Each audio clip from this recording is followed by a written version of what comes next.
To the Contemporary, and today we're talking about George D.D. Uberman's book on Abby Warburg.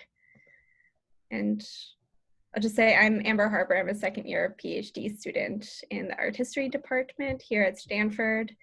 I'll just begin by introducing George D.D. Uberman, and then we'll talk about the section that we read. So he's a Paris-based philosopher and art historian. He teaches currently at the University of Advanced Studies in Social Sciences. It may be helpful to know that he received his doctorate under the supervision of the semiologist Louis Marine, who is regarded for his studies of semiotic systems.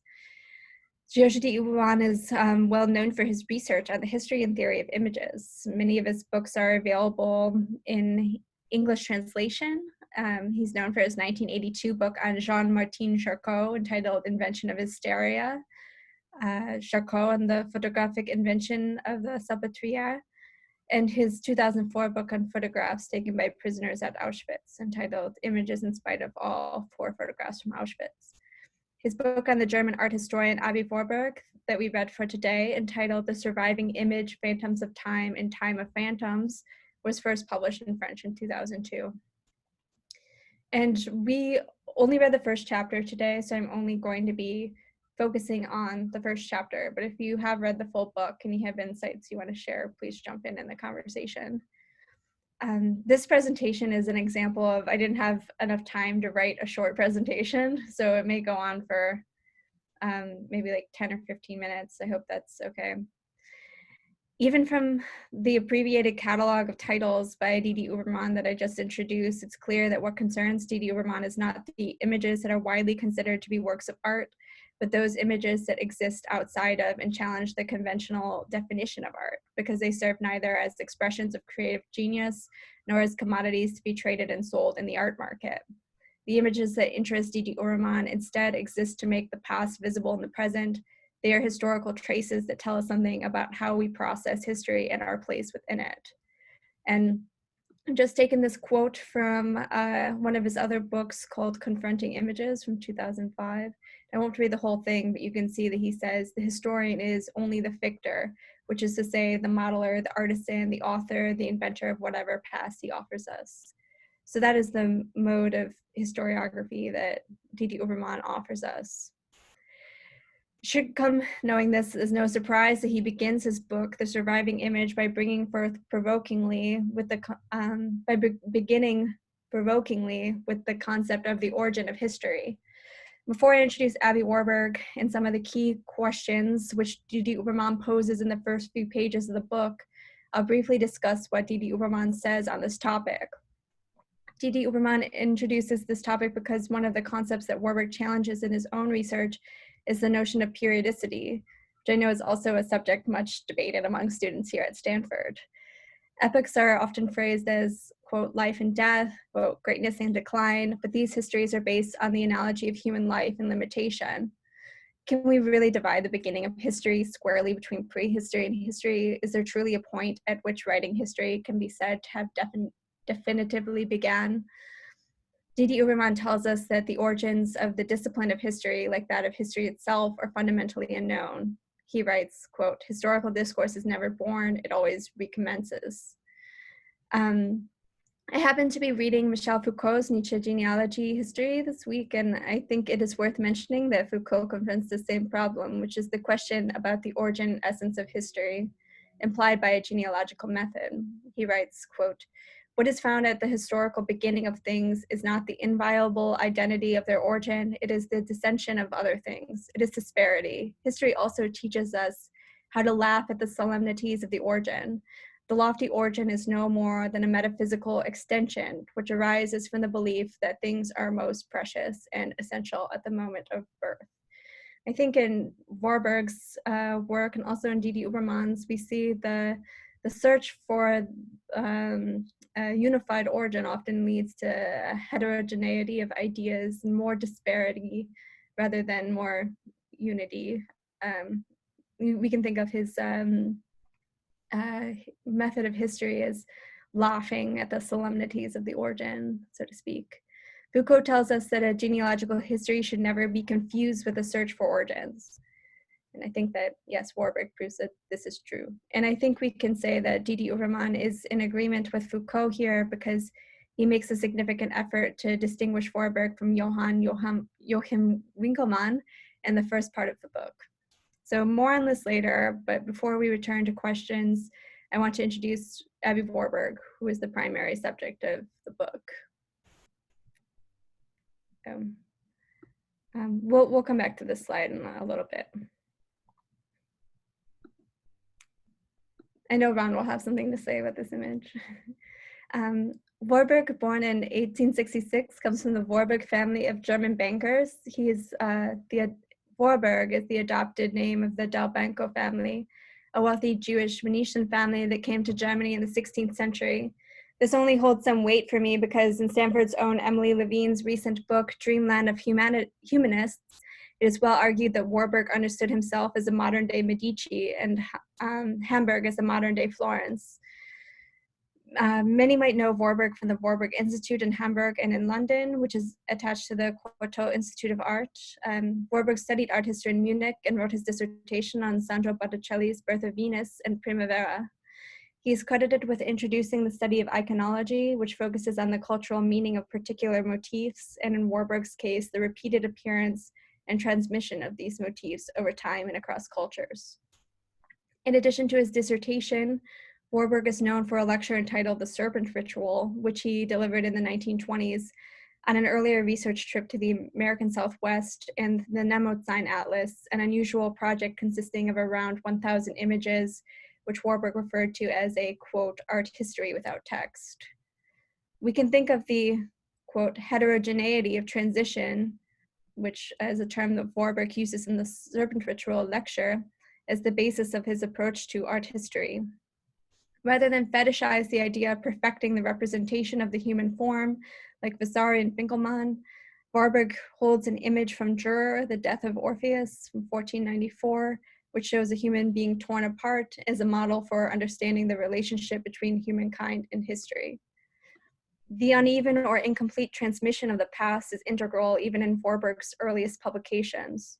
His dissertation on Sandro Botticelli addresses the differences between the image of antiquity that survives in Botticelli's paintings, which are full of motion, and the predominant narrative about classical art put forth by Winckelmann, who praised Greek and Roman sculpture for its solemnity and stillness. He attends to Botticelli's depiction of the moving accessory, Bewegtes Beiwerk. And I'll just show you. You should be able to see the highlight here. These are the accessories that Warburg refers to. The fluttering hair, or the Al Antica drapery, which wraps around the figures in Primavera, and the Birth of Venus, which you can see here. And in so doing, he seeks to show an inheritance from antiquity different from that which survived in the sobriety of neoclassical architecture.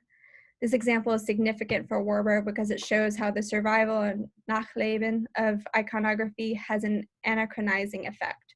For Warburg, the Quattrocento was a period of anachronisms in which multiple pasts commingled uneasily.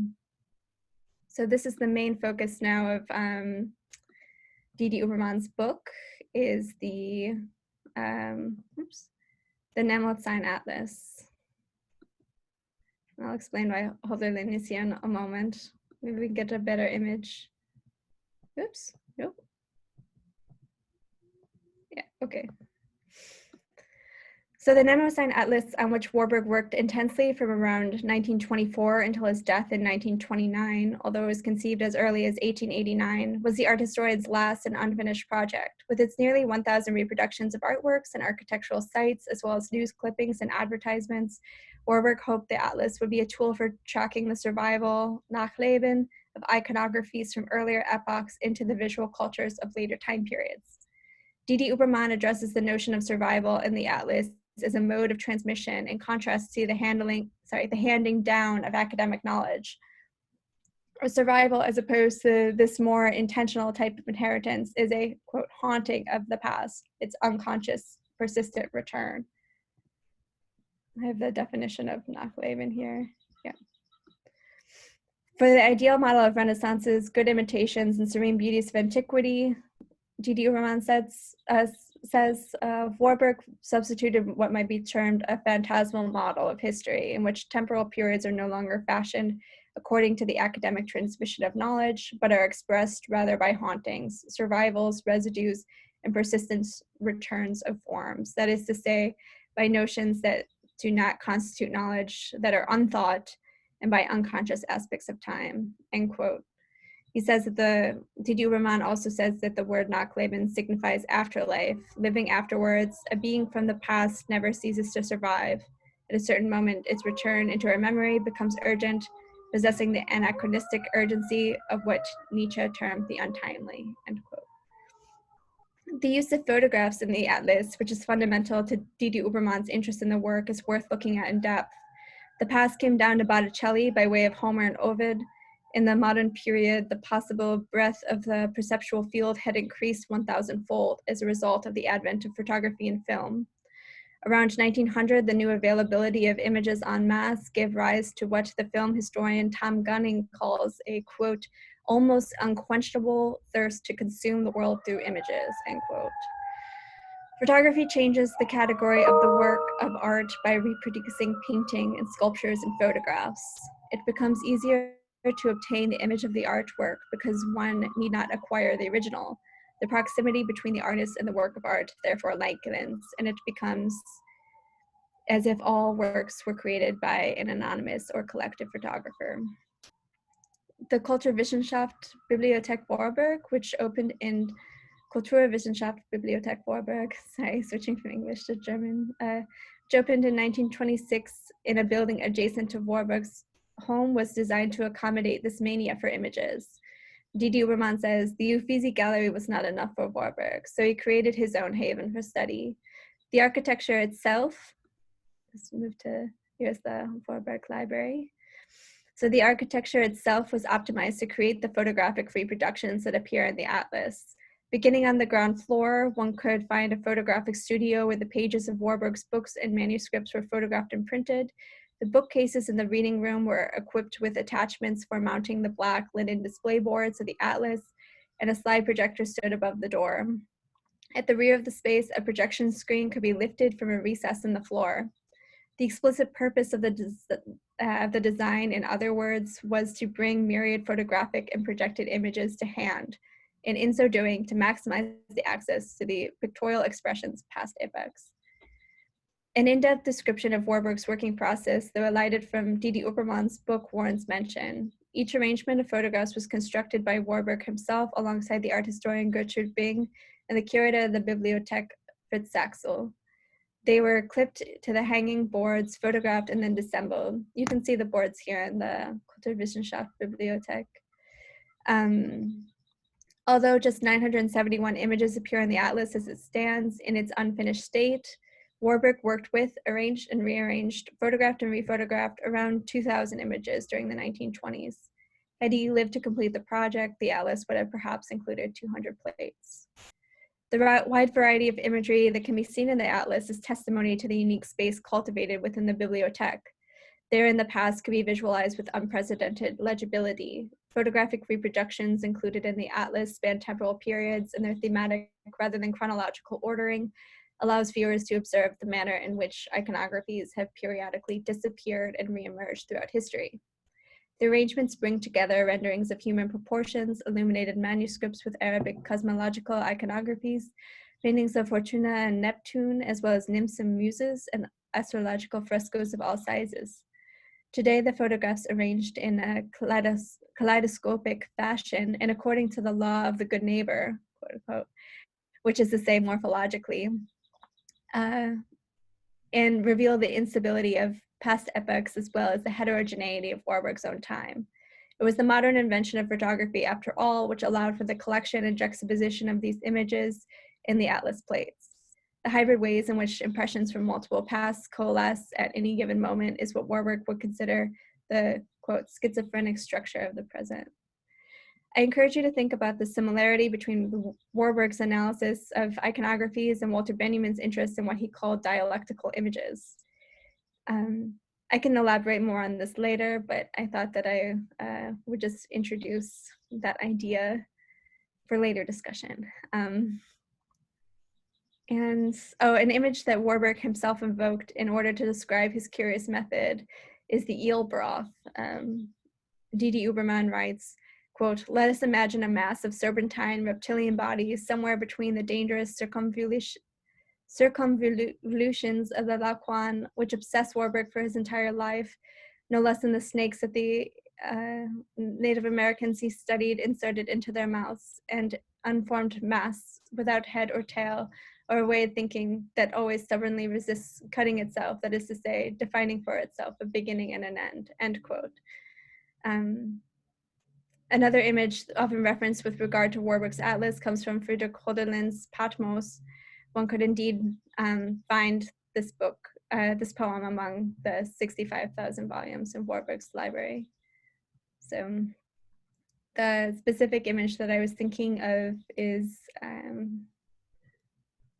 it's easier to see in the German, sorry, Die Gipfel der Zeit, the peaks of time.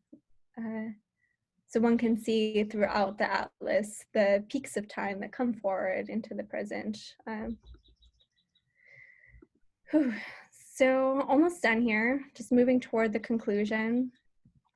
I wanted to show also this photograph that Warburg took in San Francisco, because I think it encapsulates his view of photography in an interesting way.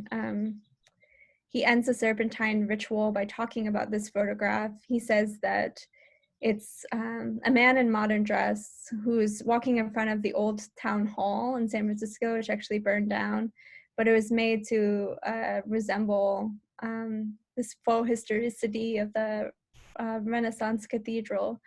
So that plus the telephone poles that you see spoke to Warburg about the anachronisms that photography makes visible within the present. So he calls this figure Uncle Sam, a kind of dramatic conclusion to his essay, which I'll let you look into by yourself. So, oops. We'll just move toward the conclusion now, which is, so what is art history with regard to the modern sense of the word history is one of the questions I want to bring up. I think that there's a further slide here. Yep. Art history is an analysis of time insofar as objects are imprinted with the temporal signatures acquired both in its creation and throughout the duration of its survival. D.D. Uberman mentions Giorgio Vasari and Winkelmann as the two most significant figures for establishing what we consider art history today. D.D. Uberman does not go in depth describing Vasari's contributions, but he's typically credited for establishing the artist as genius method of his art history. Winkelmann importantly establishes art history both as something to be constructed rather than discovered. He goes, quote, beyond the simple curiosity of the antiquarians, end quote. From Winkelmann on, historians will, quote, no longer be satisfied just to collect and admire its objects, end quote. The art historian who also becomes one who classifies, brings together, compares, in other words, develops a method. From Winkelmann, this is the 18th century on. For Winkelmann, this method is one of showing the origin, progress, change, and downfall of a civilization. Writing history for Winkelmann is thus also an act of mourning, as D.D. Uberman discusses in the book. Like writing history, renaissances, or the rediscovery of antiquity can be understood as acts of mourning, D.D. Uberman says. He writes that the, quote, historian is the one who walks in the realm of things that have passed, that is to say, have passed away. So that's one of the things I want to talk about is what is art history with regard to the word history, and how has that been developed through the different figures that D.D. Uberman discusses. A second question is, can history be separated from idealism? The art history that Winkelmann, for one, advocates is invented as much as it is discovered, D.D. Uberman says. At least in the case of Winkelmann, the art historian imposes modern criteria onto the past. In the case of art history, the, quote, right objects for the historical narrative are determined by aesthetic norms, which are foreign to the time in which the objects were created. It assumes a shared psychology with people from earlier times, which would imply shared aesthetic appreciation and understanding of beauty. This likewise implies the idea that objects have a transhistorical essence, quote unquote. The rejection of the aestheticizing history and art history is one of the facets of Abby Warburg's research that attracted Didi Uberman. So that's something that that is of personal interest to me, is whether or not history can be separated from idealism. Finally, is there such a thing as a natural history? Are not natural. To tell the history of humankind using images is already unnatural.